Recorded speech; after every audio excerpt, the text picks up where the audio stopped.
लड़की ने बिना किसी हिचकिचाहट के अपना टॉप उतार दिया, जिससे उसका परफेक्ट फिगर दिखने लगा। जिस फोटोग्राफर ने यह देखा, उसने जल्दी से कैमरा उठाया और शटर दबाया, लेकिन वह इससे संतुष्ट नहीं हुआ और सुंदरी को अपनी पैंट उतारने और अपनी परफेक्ट लंबी टांगे दिखाने का आदेश दिया। 2.5 सेकंड तक हिचकिचाने के बाद सुंदरी ने दूसरे पक्ष के कहे अनुसार किया और शूट करना जारी रखा। लेकिन इस समय फोटोग्राफर ने टी-शर्ट उतार दिया। लग रहा था कि कमरे में थोड़ी गर्मी थी। यह दृश्य देखने वाली लड़की थोड़ी शर्मा गई, लेकिन इससे पहले कि वह प्रतिक्रिया दे पाती, दूसरे पक्ष ने एक पल में अपने सारे कपड़े उतार दिए।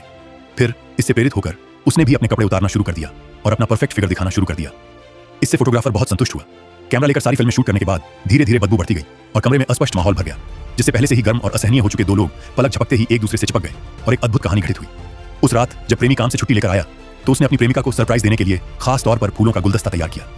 नतीजतन जब उसने दरवाजा खोला तो उसने पाया कि कमरे में कोई नहीं था। उसे लगा कि उसकी प्रेमिका फिर से अपने बाल बनवा रही है। इस समय वह बिना कुछ किए खिड़की के पास गया और पाया कि सामने वाला जोड़ा व्यायाम कर रहा था। उसने उम्मीद से दूरबीन उठाई, लेकिन एक जानी पहचानी आकृति देखी। फिर समय ने पलक झपकाई और सुबह हो गई। पूरी रात व्यस्त रहने वाली खूबसूरत महिला अपनी नींद से जाग गई। यह महसूस करते हुए कि कुछ गड़बड़ है, उसने तुरंत अपने कपड़े पहने और घर जाने की योजना बनाई। लेकिन वह दरवाजे पर आया और पाया कि दरवाजा बंद नहीं किया। वह संदेह के साथ लिविंग रूम में चला गया, लेकिन अंत में एक ऐसा दृश्य देखा जिससे उसे पछतावा हुआ।